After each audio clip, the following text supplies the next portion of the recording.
Luce, qu'est-ce qu'une indulgence plénière? Je vais t'expliquer. D'abord, il y a le péché. Quand on commet un péché, il y a deux conséquences. Il y a la peine temporaire qui nous abîme, vient nous fragiliser. Et la peine éternelle, c'est l'enfer, pour les péchés graves et mortels. La peine temporaire, qu'est-ce que c'est? Ce sont les conséquences de nos péchés cumulés dans notre vie et qui restent comme des séquelles qui viennent nous fragiliser. Ce sont par exemple nos faiblesses morales, nos mauvaises habitudes, difficultés à prier, bref, une capacité diminuée d'aimer Dieu. Mais alors, dans la confession? Eh bien, si le repentir est réel, la confession, c'est une remise de tous nos péchés, le pardon de Dieu pour tout le mal que nous regrettons. L'absolution supprime la peine éternelle, mais pas la peine temporaire, les conséquences du mal qui viennent perdurer et empêcher la plénitude de la justice divine.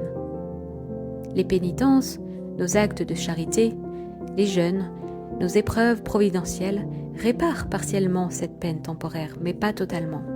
D'où le recours à l'indulgence plénière. Que vient-elle faire l'indulgence plénière? Elle vient enlever totalement cette peine temporaire. Dans son amour infini, Dieu nous offre, par son Église, l'épouse à qui il a confié tous ses trésors de grâce après sa mort sur la croix, le don gratuit de l'indulgence. C'est comme un nouveau départ avec lui. Après une indulgence plénière, si on meurt, on va directement au ciel. Sans cela, on passe par le purgatoire pour purifier notre âme de cette peine temporaire, afin d'entrer dans la justice divine.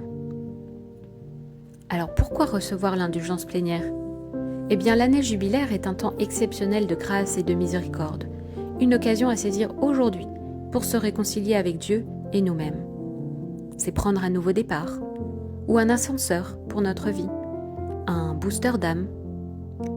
En plus, si vous l'offrez pour une âme du purgatoire, elle va pouvoir entrer directement au ciel et de là, elle intercédera pour nous comme une amie fidèle jusqu'à notre mort. Quelles sont les étapes pour recevoir l'indulgence? Il y a 3 étapes habituelles. S'être confessé pour être en état de grâce dans les 8 jours avant ou après.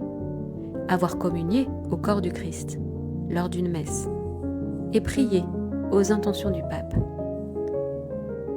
Mais il y a des étapes spéciales pour cette année jubilaire 2025. Il y a bien sûr traverser une porte sainte. C'est le symbole de passage vers la miséricorde. Par un pèlerinage ou en rendant visite à un lieu jubilaire. À Rome, par exemple, la porte sainte, mais dans tous les diocèses, dans les lieux dédiés au jubilé. Là, les fidèles pourront vivre un temps significatif de prière.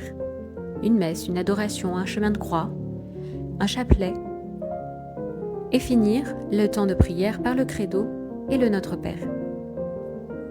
Il y a aussi recevoir la bénédiction pontificale ou épiscopale lors des célébrations jubilaires.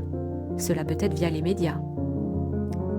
Enfin, le pape François propose, pour cette année jubilaire, 2 étapes spéciales, comme accomplir des œuvres de charité, soutenir les œuvres religieuses et sociales par des dons ou du bénévolat, rendre visite aux pauvres, aux malades, aux prisonniers, et se former en faisant des exercices spirituels comme ceux de Saint Ignace, ou participer à une formation sur les textes de l'Église, ceux du Concile ou alors du catéchisme.